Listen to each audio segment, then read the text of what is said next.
This is handy for the Labour Party and Rachel Reeves. Keir Starmer taking centre stage to talk about the coalition of the willing, to detract us from the economic mess he and his Chancellor have created in their own backyard. This afternoon, he started saying his message was very clear, then came up with the most amount of convoluted claptrap I've heard for quite some time. He failed to answer any questions. Here he is, being asked a question by someone at ITV. Thank you, Prime Minister. What you haven't mentioned today is a US security backstop. Have you concluded that Donald Trump isn't prepared to provide a security backstop? And do you think this coalition of the willing can defend Ukraine without the support of the US?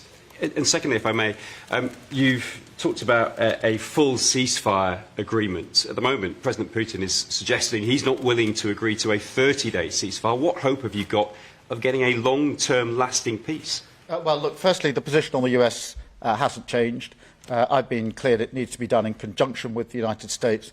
As I think you know, we are talking to the US on a daily basis. My NSA was over there yesterday, just arrived back this morning. So the position on doing this in conjunction with the United States hasn't changed, and that's why we're having the detailed discussions that we are. On your wider challenge that Putin is saying yes, but we need to get him to yes and get round the table. And I do believe we can apply collective pressure to that end. 2 weeks ago, I was challenged on whether we'd even get as far as we've got now. We have moved forward, and that is good. We now need to move forward. It just went on like that. Did he answer the question? No. Apart from coming up with the slogan, yes, but, like something out of the Vicky Pollard comedy sketch, yes, but no, but yes. More political posturing, whilst we all feel the pinch of some pretty scary changes, which are looming courtesy of our Chancellor, Rachel Reeves, who has clearly realised that blaming the Tories for the 0.1 percentage fall in GDP over the last quarter and using the £22 billion black hole as an excuse for the disastrous position that we find ourselves in is wearing very thin. 9 months on, they have to be culpable for something, but alas, no. Yesterday, she even tried to blame Donald Trump. She declared the world has changed and we are feeling the consequences. Code for, it's not my fault, Gov. This government is determined to turn around the poor performance of more than a decade when it comes to growth, and we need to go further and faster in growing our economy, in ensuring that we boost our national security and defence, and reforming our public services. That's why the Prime Minister set out yesterday reforms to regulation. That's why this week we've introduced the Planning and Infrastructure Bill to get Britain building again. But we must go further and faster to boost living standards and grow our economy. Well, that's true, but seriously, come on, Rachel, the economy is contracting and we are heading for recession because of your terrible anti-growth budget. The effects are already being felt with the VAT on private schools applied mid-year. Very sneaky. Stretched parents won't want to break their children's heart by taking them out of school in the middle of the school year, so they're soldiering on. Over 100 schools will apparently close. This is not good. Farmers are up in arms about an inheritance tax raid that could affect our own food security. And I can't see most pensioners ever voting Labour again. The Renters Reform Bill started under Conservatives will probably be ready in around about July.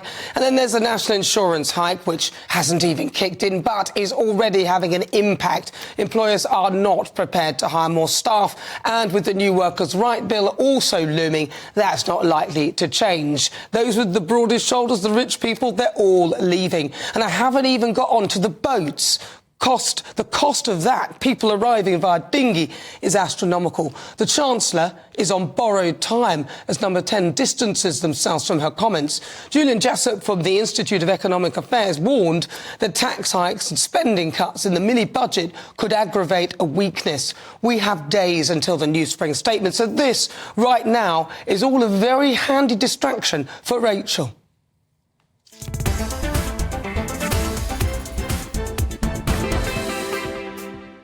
Right, before we get stuck into the debate, here's what else is coming up today. The Prime Minister has issued a statement to the Russian President Vladimir Putin asking him to come to the negotiating table to agree a ceasefire in Ukraine. But will he really listen to Sir Keir Starmer?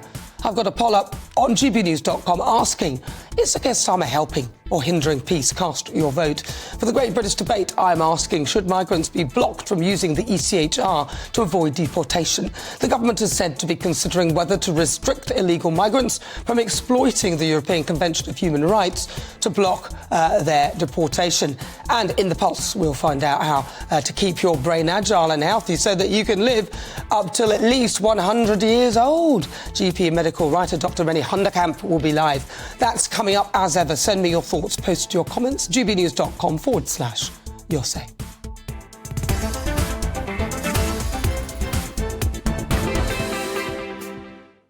Well, I'm joined by Labour activist Chris Worrell. Chris?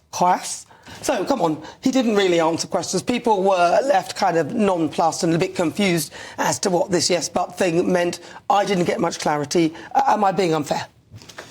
I think the reality here is what the Labour Party's inherited a sort of weak, bloated economy that was on a diet of mass migration, legalised crime and austerity. And what the Labour Party is putting forward with Rachel Reeves as a fitness guru is sort of fiscal responsibility, inward investment and ability to deport foreign criminals. Now, when we're looking at the 0.1%, you know, that's largely come around from production services, so our steel industry, which has been whacked at the minute by Donald Trump at 25%. Well, they have closed down some steel works as well, haven't they, the Labour government, haven't they? Well, the steel industry is coming forward with, you know, concerns around energy prices, which they've been hit incredibly hard with as a result of the Ukraine invasion by Russia.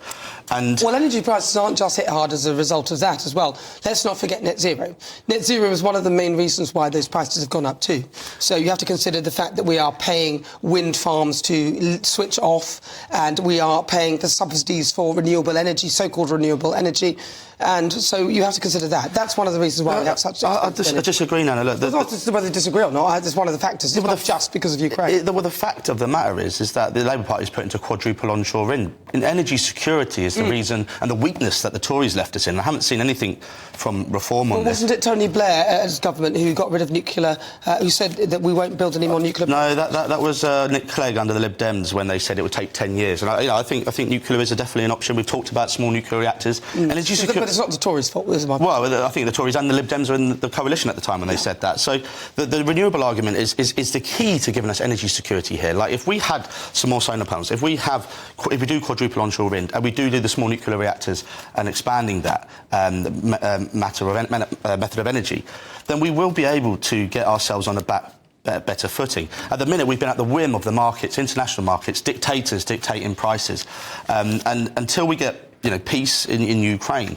that will be considered a considerable risk going forward. So the renewable argument is one that will help bring energy costs down and reduce the cost of living crisis. But the point of the monologue is this not quite handy, really, in a way, for Keir Starmer to sit there posturing on the international global stage whilst we are having a dire time in this country? It's a great distraction.